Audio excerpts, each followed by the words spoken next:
Hi everyone, and welcome to your next fact of the day. Done quite a few of them now. I'm sure that all of you will recognise this.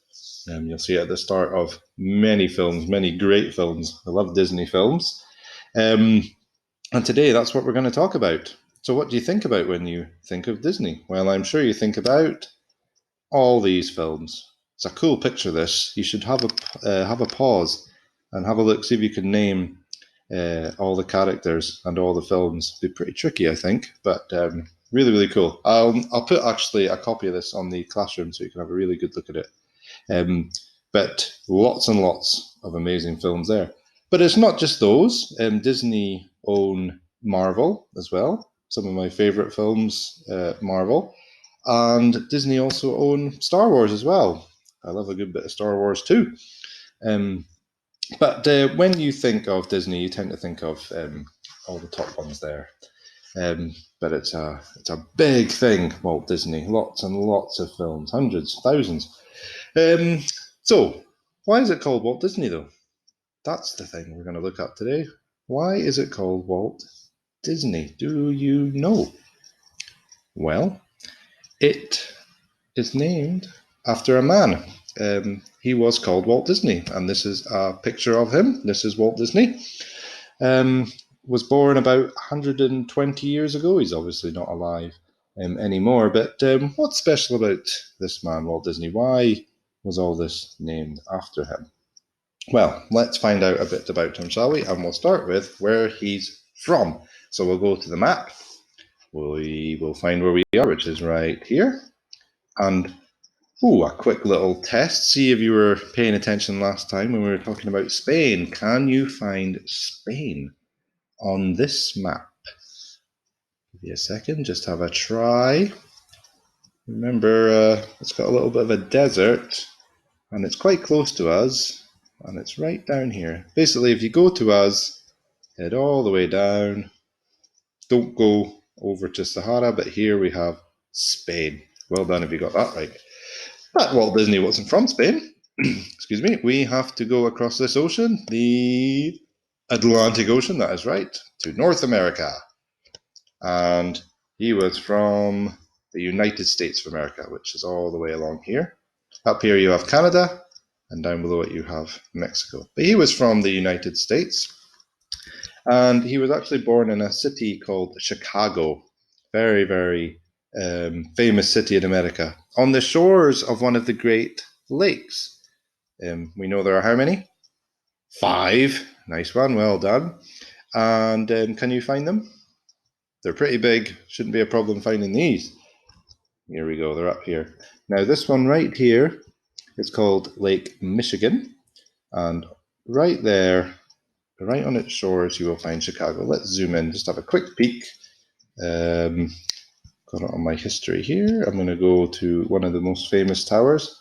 Let's zoom in. It's called the Willis Tower, but for years it was called the Sears Tower. And it's a very, very tall tower, very cool tower. So let's have a better look. That's pretty cool. Zoom out just a tad. Go up so we can have a good look. Aha! And if you look behind, you'll see the water of Lake Michigan, one of the 5 Great Lakes. Let me zoom around this way, and you can see the size of Chicago. A few million people live here. It's a big city, very, very famous. And there we have it. I'll actually zoom out a bit more, why not? Yeah.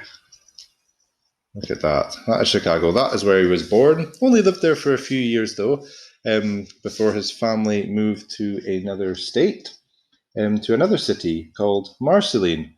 I'm not sure why it's a city. I'll have to look that up, but because it's incredibly small, and I did look it up. But just to see how close it is, let's zoom out again. So keep an eye on, let's just stop it there. Oops, we're going to get it the right way. There we go. So Chicago's about here, right on the shore of Lake Michigan. And let's put in Marceline, because this place, this city, it's not too far away from Chicago, was where Walt Disney discovered a love for drawing and art.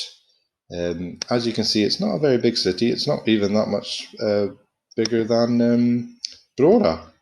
A couple of thousand people live there. But it's surrounded by farmland, and Walt Disney grew up on a farm, and he started to draw. And he drawed, and he drawed, and he painted, and he absolutely loved it. So very important time in his life. He actually went over to France for a few years to help with World War One. He was too young at the time to be a soldier, but he said, "I want to help." So he ended up helping the medical people, driving ambulances and taking injured people away to get them help. But when he came back, he concentrated on becoming an artist. That is what he wanted to become. And it wasn't so long after that he created that character there, Mickey Mouse, and that is him drawing Mickey Mouse. So he created and invented Mickey Mouse. And he actually made a film with Mickey Mouse and did the voice for Mickey Mouse as well. Excuse me. And it was a big success. And then he started making more characters. He invented Donald Duck and Goofy and Pluto and started putting them into films. And then he decided he wanted to do something even bigger. He wanted to create a whole film. And this was one of his first big successes, Snow White. I think this is one of the original kind of posters for it, so it's very old looking. And that was a big success, which obviously made him a lot of money. So he started to make lots of other films like Pinocchio and Fantasia and Dumbo, Bambi, Sleeping Beauty. You can see them all here. And I've tried to find the old original covers as well, just to show you just how old they are. So he created a lot of the Disney characters that you all know. And he also decided, well, it'd be so good if there was a big theme park based on all these films and everything. And there you have it. Disneyland was his idea. And that is why there's a big statue of him there, right next to Mickey Mouse, his first character that he created.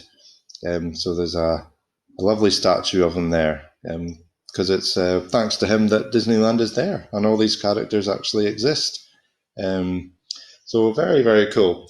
One last thing, excuse me, about Walt Disney, a cool fact. But first of all, you need to know what this is. Do you know what this is? Well done if you said it looks like some sort of award. It is an award, and it's called an Oscar. Okay. And it is one for things in the film industry, like sort of best actors, best actress, best director, best film. You have it every year, and some people decide this was the best film of the year, and it wins the Oscar. They were the best actor or actress of the year, they're going to win the Oscar. And it's a bit like winning an Olympic gold, an Oscar. You don't get any better than that in the film industry. This is the thing you want to win. Have a look at it on some of your DVDs. It might say winner of 2 Oscars or an Oscar or something. It's a huge, huge thing. If you were an actor or an actress, this is the thing you would want to win the most. And they're very hard to win. Not a lot of people win them. Some people win them more than once, 2 or 3 times. But Walt Disney holds the record for winning it the most number of times. Take a guess how many times Walt Disney won an Oscar. Bearing in mind it's incredibly difficult to win even one. Well, he won 22. 22 Oscars, which is more than any one person has won ever. So that can be a cool fact you can take away. What individual person has won the most Oscars? Well, that would be Walt Disney. So there you go. That's why it's called Walt Disney. He was a man who basically created it all. And I will leave you with this, because it's that is one cool picture. I will put that up on the the classroom just now for you to have a look at. That'd be a good challenge, actually. So I hope you enjoyed that one. I just need to close that to stop this. And see you tomorrow. See you later. Bye.